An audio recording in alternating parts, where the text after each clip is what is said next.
Kuna watu tayari wamekwisha ondoka, yani wamekwisha acha ibada hizo, wamekwisha ondoka katika mwezi mtukufu wa Ramadhani.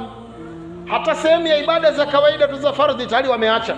Walillahi alhamdu, tumefanya juhudi kubwa sana katika mwezi mtukufu wa Ramadhani, lakini tusipotazama hii tahadhari ya Allah subhanahu wa ta'ala, ni rahisi sana mtu akafanya amali za kutosha, lakini mara tu baada ya Ramadhani akaharibu hizo amali zake.